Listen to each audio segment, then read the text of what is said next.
Assalamualaikum warahmatullahi wabarakatuh. Selamat pagi anak-anak. Bagaimana kabar kalian hari ini?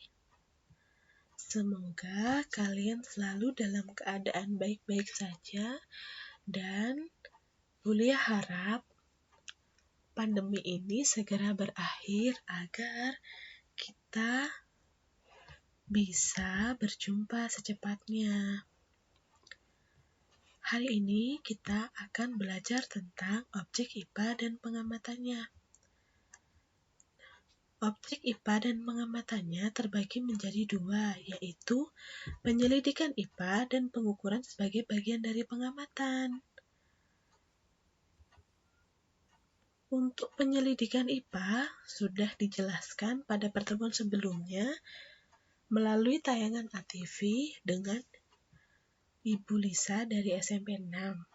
Hari ini kita akan belajar tentang pengukuran sebagai bagian dari pengamatan yang terdiri dari 3 subbab, yaitu pengukuran, macam besaran, dan juga satuan.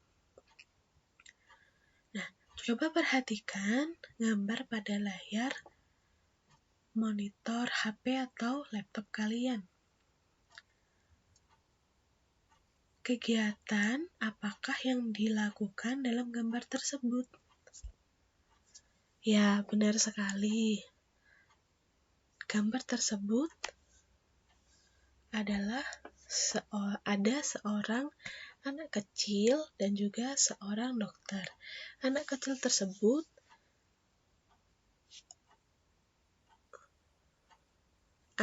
tersebut diukur tinggi badannya oleh seorang dokter. Nah, kegiatan pengukuran apakah termasuk dalam metode ilmiah? Coba diingat pada materi sebelumnya ya. Kegiatan pengukuran adalah membandingkan suatu besaran dengan sebuah satuan standar yang telah ditetapkan sebelumnya. Nah, apakah kegiatan pengukuran itu termasuk ke dalam metode ilmiah? Jawabannya adalah iya. Karena kegiatan pengukuran merupakan bagian dari pengamatan.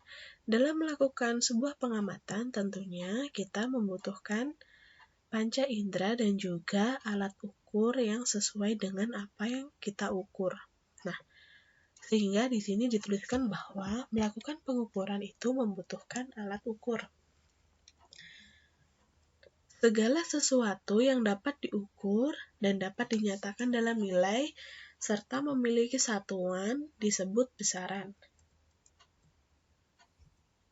Standar ukuran dari suatu besaran adalah satuan. Contoh, panjang pensil Budi adalah 10 cm. Dari kalimat tersebut, yang bisa diukur adalah, kita ingat lagi ya, yang segala sesuatu yang dapat diukur itu besaran. Dari kalimat tersebut, berarti yang bisa diukur adalah panjang pensil. Sehingga dapat ditarik kesimpulan bahwa besaran dari kalimat tersebut adalah panjang. Sedangkan satuannya adalah cm. Sedangkan angka 10 adalah hasil dari pengukuran panjang pensilnya Budi.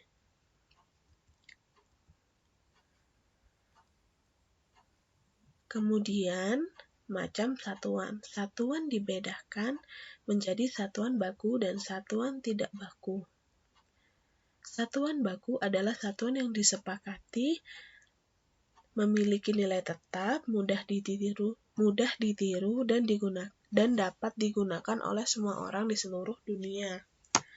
Sedangkan satuan tidak baku adalah satuan yang memiliki nilai berbeda dan tidak diakui secara internasional karena hasil pengukuran setiap orang berbeda. Contoh satuan dari satuan baku. Misalnya dari besaran panjang, satuan bakunya adalah meter, sentimeter, kilometer, dan juga yang lain. Kemudian, satuan baku dari besaran massa adalah kilogram dan juga gram dan satuan yang lain yang sesuai. Kemudian, satuan tidak baku ada depa, jengkal, dan hasta. 1 depa dapat diukur dari ketika kalian merentangkan tangan, maka diukur dari ujung jari sebelah kanan hingga ujung jari sebelah kiri, seperti pada gambar. Kalau jengkal, boleh yakin kalian sudah tahu karena memang sering digunakan. Bukan sering digunakan sih, maksudnya familiar di kehidupan sehari-hari. Dan juga ada hasta.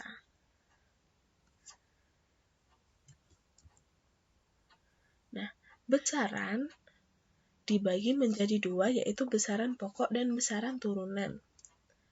Besaran pokok adalah besaran yang satuannya dapat didefinisikan.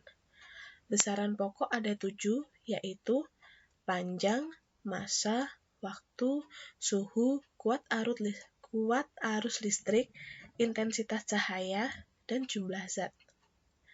Sedangkan besaran turunan adalah besaran yang satuannya diturunkan dari besaran pokok. Yang termasuk besaran turunan adalah selain dari 7 besaran pokok. Jadi, untuk membedakan besaran pokok dan turunan, intinya kalian harus hafal 7 yang termasuk besaran pokok. Sehingga selain dari 7 besaran pokok itu, ya udah itu termasuk besaran turunan. Perhatikan tabel yang tertera pada layar kalian ya. Besaran pokok kan ada 7 nih, panjang. Yang pertama panjang, satuannya meter, simbol satuannya M kecil. Kemudian massa satuannya kilogram, waktu satuannya sekon, arus listrik atau kuat arus listrik satuannya ampere. Temperatur atau suhu satuannya Kelvin. Intensitas cahaya satuannya kandela, jumlah zat satuannya mol. Nah, ini besaran panjang. Nah, besaran pokok yang pertama adalah panjang. Panjang adalah besaran yang menyatakan jarak antara 2 titik. Satuannya menurut satuan internasional adalah meter. Nah, ini contoh konversi. Konversi itu apa sih? Kayak merubah satuan. Misalnya ini satuan kilometer menjadi satuan meter. Nah, seperti itu. Alat ukur besaran panjang ada penggaris, ada meteran, ada jangka sorong, dan ada mikrometer sekrup.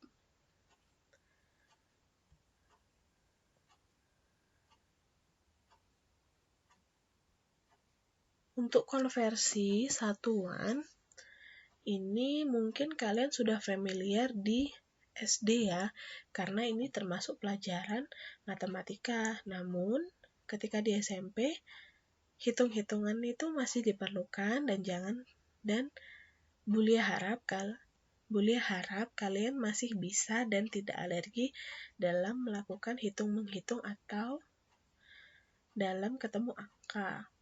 Contohnya, 4 km sama dengan 4.000 meter. 1 meter sama dengan 100 cm. Kemudian 1 mm sama dengan 0,001 meter.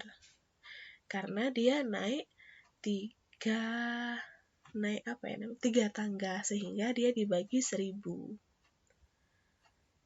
Kemudian alat ukur besaran panjang yang pertama adalah jangka sorong.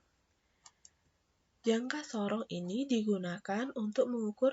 biasanya digunakan untuk mengukur panjang hewan kecil, ketebalan kawat atau pipa, diameter sebuah pipa, dan lain-lain. Silahkan diperhatikan bagian-bagian dari jangka sorong, ada rahang tetap atas, rahang sorong atas, tombol kunci, skala utama, tangkai ukur kedalaman, skala nonius, rahang bawah, benda yang diukur di sini, benda yang mau diukur diletakkan di sini, kemudian ada rahang tetap bawah.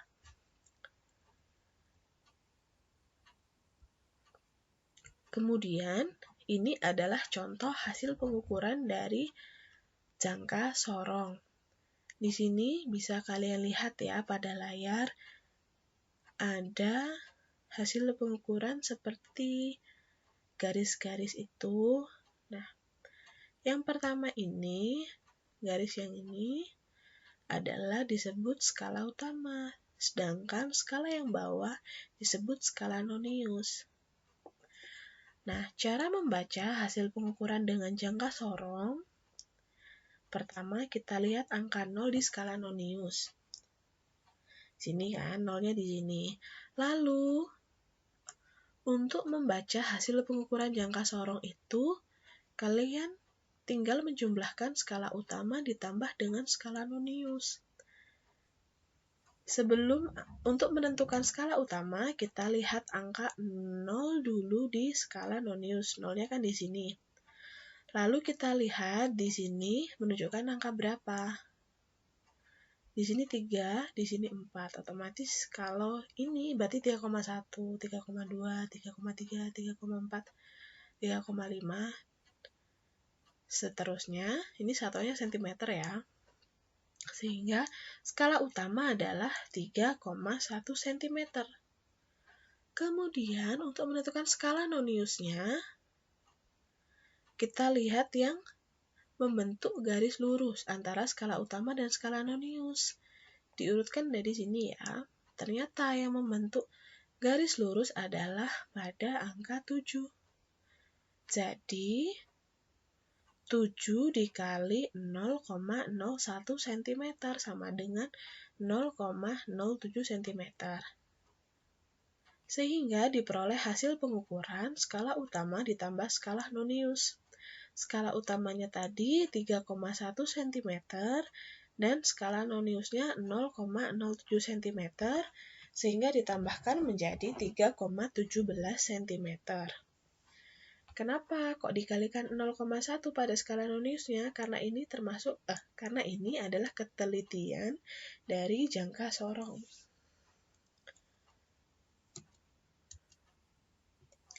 Alat yang kedua adalah mikrometer sekrup. Mikrometer sekrup ini dapat digunakan untuk mengukur ketebalan benda, diameter kawat, atau benda-benda yang berukuran kecil.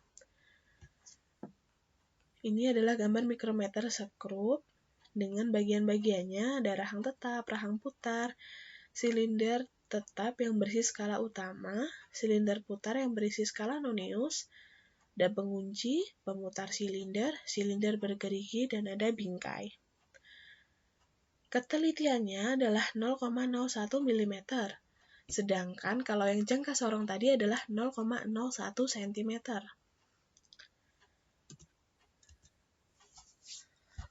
Untuk membaca hasil pengukuran dari mikrometer sekrup sama, yaitu skala utama ditambah dengan skala nonius. Bedanya, skala utamanya adalah yang mendatar, skala noniusnya dia yang berdiri. Kalau yang jangka sorong sebelumnya, dia sama-sama mendatar.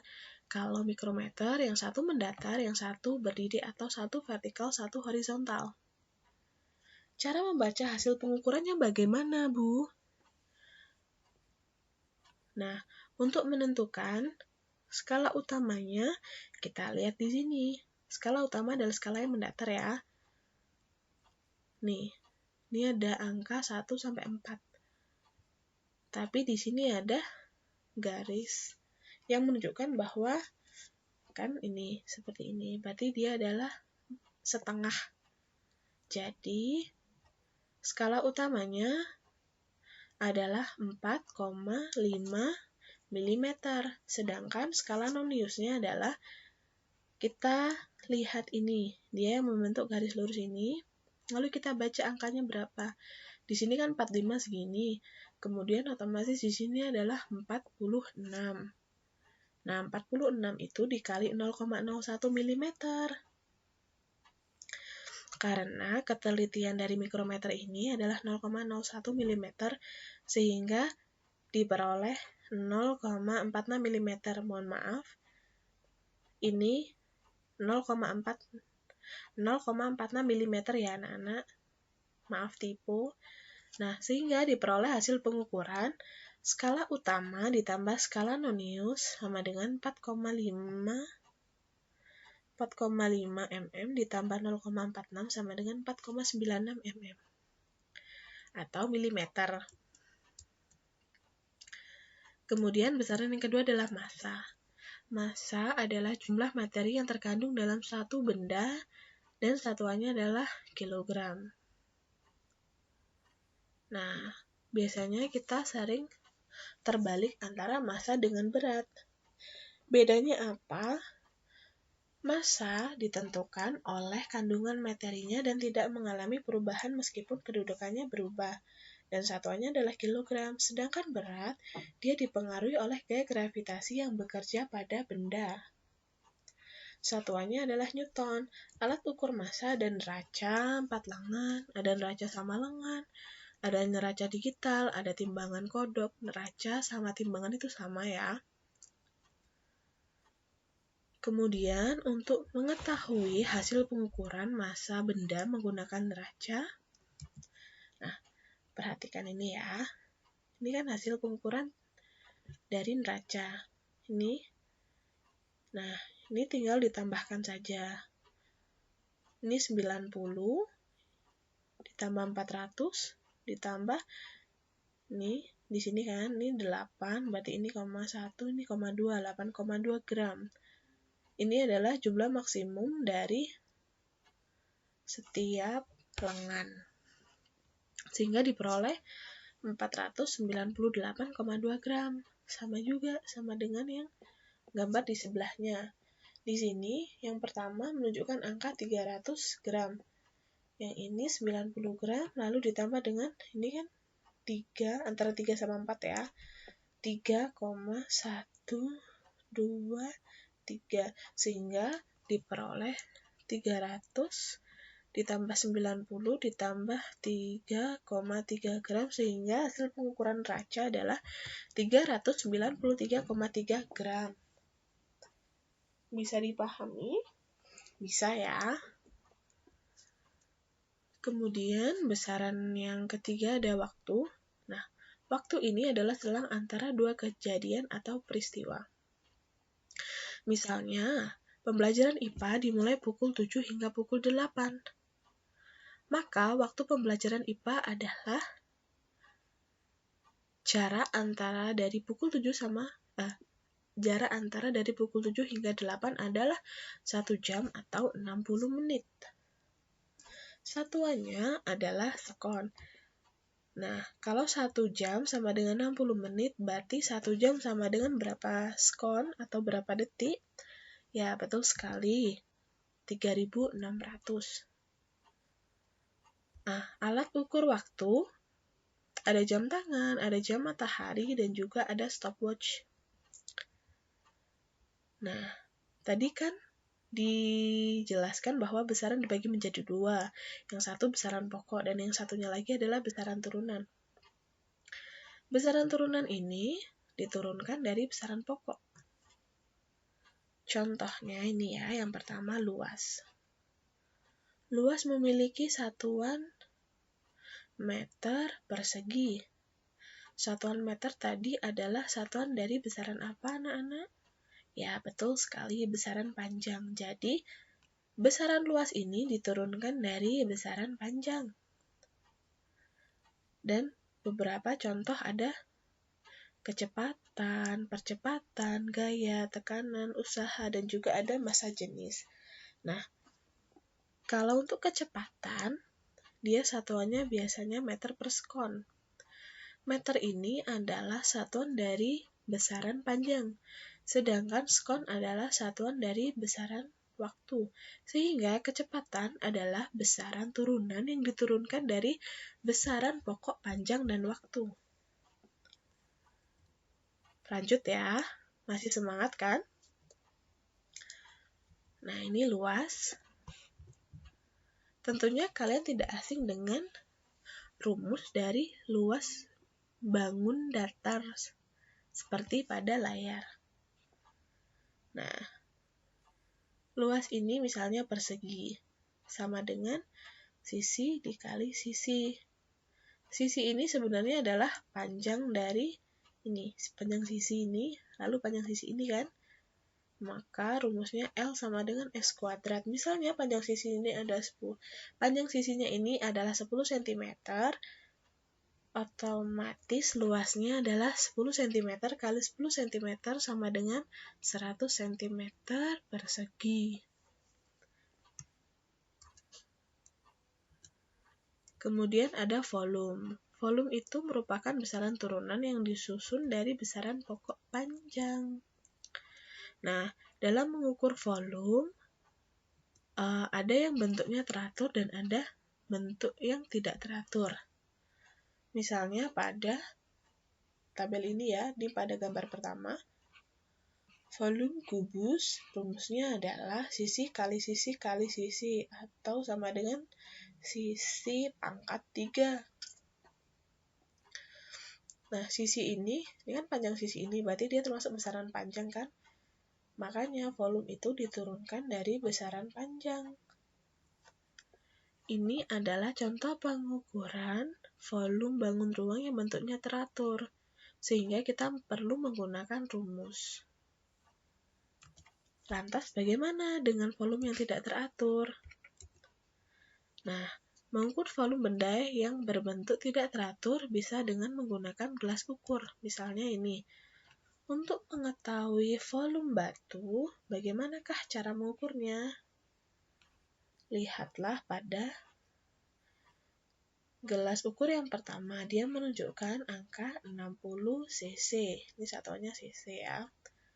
Nah, ketika batu sudah dicelupkan ke gelas ukur, maka volume airnya naik menjadi 80 cc. Kita lihat ya, bagaimana cara menentukan volume batu. V2 dikurangi V1. V2 adalah volume akhir dikurangi V1 adalah volume air mula-mula. Sehingga volume batu sama dengan V2 dikurangi V1 sama dengan 80 cc dikurangi 60 cc, maka volume batu ini adalah 20 cc. Nah, mengukur volume benda yang bentuknya tidak teratur menggunakan gelas ukur dan gelas berpancuran seperti ini. Volume batu sama dengan volume air yang tumpah ke dalam gelas ukur. Pada awalnya ini, gelas berpancuran ini diisi air sebatas ini. Lalu dimasukkan batu sehingga airnya tumpah. Nah, air yang tumpah ini adalah volume dari batu yang diukur. Kita lihat ya ini 10, 20, 30 cm kubik. Maka volume batu sama dengan volume air yang tumpah sama dengan 30 cm kubik. Kubik ya, ini salah penulisan. Mohon maaf. Nah, dari penjelasan Bulia tadi, Bulia harap kalian bisa memahami tentang apa? Tadi kan sudah dijelaskan tentang bahwa pengukuran adalah sebagai bagian dari pengamatan dan juga ada macam satuan, yaitu satuan baku dan tidak baku, ada besaran, besaran pokok dan besaran turunan, serta ada beberapa contoh cara membaca hasil pengukuran dari alat ukur. Semoga kalian memahami apa yang Ibu Lia jelaskan dan selamat belajar. Terima kasih atas perhatiannya. Mohon maaf apabila masih banyak kekurangan. Wassalamualaikum warahmatullahi wabarakatuh.